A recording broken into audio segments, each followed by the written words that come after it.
അവരെ സ്നേഹിക്കുന്നുണ്ട്. പ്രിയപ്പെട്ട സഹോദരങ്ങളെ, കഴിഞ്ഞില്ല ഓർമ്മ തുടരുകയാണ്.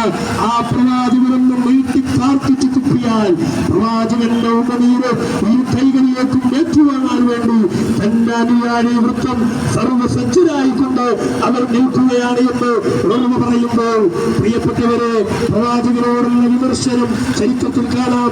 ഈ ഓർമ്മത്തിന് പിന്നീട് മുസ്ലിമാവുകയാണ്. കഴിഞ്ഞില്ല, നിങ്ങൾ തിരിയണം യമാമയിലേക്ക്.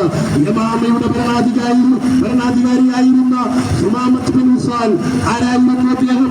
ലോകത്ത് ഏറ്റവും ഉറപ്പുള്ള മുഖം പ്രവാചകൻ സല്ലല്ലാഹു അലൈഹി വസല്ലം തങ്ങളുടേതായിരുന്നു.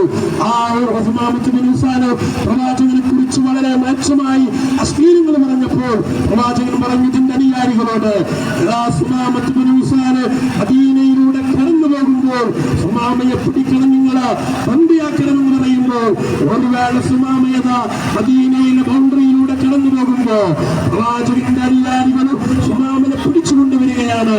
എന്നിട്ട് പ്രവാചകന്റെ മുന്നിൽ ഹാജരാക്കി മദീനത്തെ പള്ളിയുടെ തൂണിൽ ബന്ധിപ്പിച്ചപ്പോൾ അല്ലാഹുവിന്റെ ഹബീബ് പറഞ്ഞു പ്രിയപ്പെട്ട സ്വഹാബത്തിനോട്, സ്വഹാബ, സുമാമക്ക് ഒരിക്കലും നിങ്ങള് മാനസിക പരിഗണന തടഞ്ഞു നിർത്തരുത്. സുമാമക്ക് വെള്ളം കൊടുക്കണം, ഭക്ഷണം കൊടുക്കണം, പ്രാഥമിക കർമ്മങ്ങൾക്ക് എല്ലാവിധ സംവിധാനങ്ങളും ഒരുക്കി കൊടുക്കണം. തന്നെ ചീത്ത പറഞ്ഞ ശത്രുവിനോട് അതാ മാന്യമായി പെരുമാറണമെന്ന് ലോകത്തെ പ്രവാചകൻ പഠിപ്പിക്കുകയാണ്. സുമാമത്ത് ബിൻ ഉസാലിന് 3 ദിവസം കഴിഞ്ഞപ്പോൾ പ്രവാചകൻ പറയുന്നു, സുമാമയെ കെട്ടഴിക്കണം, സുമാമയെ നിങ്ങൾ കെട്ടഴിക്കണം, ഒരിക്കലും സുമാമയെ പിടിച്ചു നിർത്താൻ പാടില്ല. അങ്ങനെയാണ് സുമാമത്ത് ബിൻ ഉസാലിനെ കെട്ടഴിച്ചുകൊണ്ട് സുമാമത്ത് ബിൻ ഉസാൽ പ്രവാചകന്റെ സന്നിധിയിൽ നിന്ന് ഒരൽപ്പം മാറിപ്പോവുകയാണ്.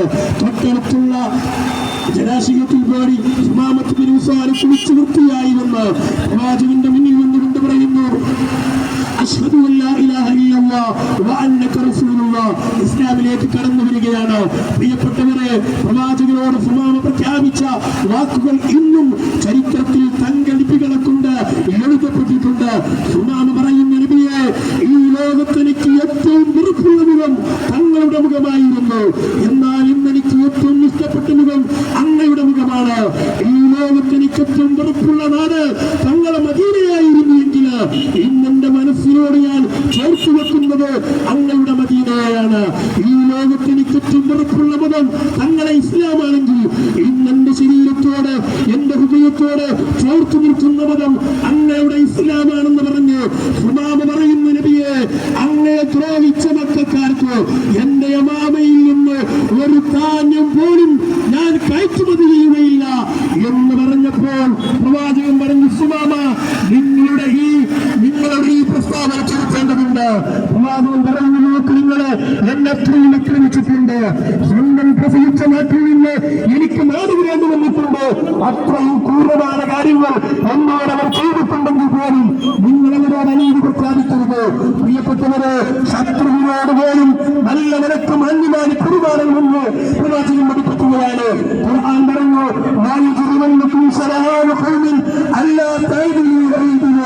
നിങ്ങളുടെ ശത്രുവിനോട് നിങ്ങൾ ഏറ്റുമുട്ടുമ്പോൾ നീതിയോടെ ഏറ്റുമുട്ടേണ്ടതുണ്ട്.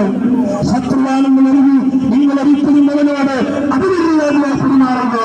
അതാണ് നമ്മൾക്ക് യുദ്ധത്തിന് പ്രവാചകൻ പോകുമ്പോൾ ആ സഹാബത്തിനെ വിളിച്ചുകൊണ്ട് അവരോട് പറയുന്ന, സഹാബ, നിങ്ങൾ യുദ്ധത്തിന് പോകുമ്പോൾ അവിടെ ചെറിയ മക്കളുണ്ടാകും, അവിടെ പ്രായമുള്ളവരുണ്ടാകും, അവിടെ സ്ത്രീകളുണ്ടാകും, കണ്ണുകാരുണ്ടാകും, അവരെ മക്കളിപ്പോൾ അവരെ വിട്ടേക്കണം, അവരെ വിട്ടിലും നമ്മുടെ ഇടകളെല്ലാം പറയുന്നു. എന്നറിയാതെ കൈമാറിയ സന്ദേശം നൈഷികത്തിൻ്റെതായിരുന്നു.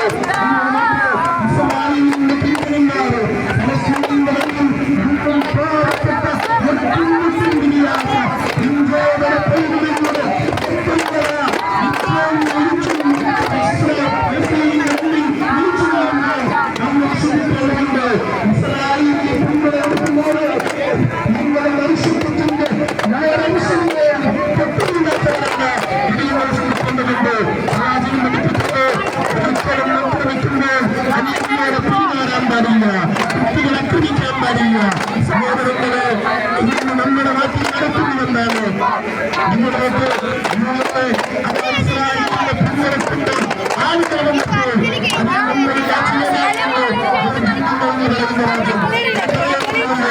നമ്മുടെ ഈ വേഗത്തിൽ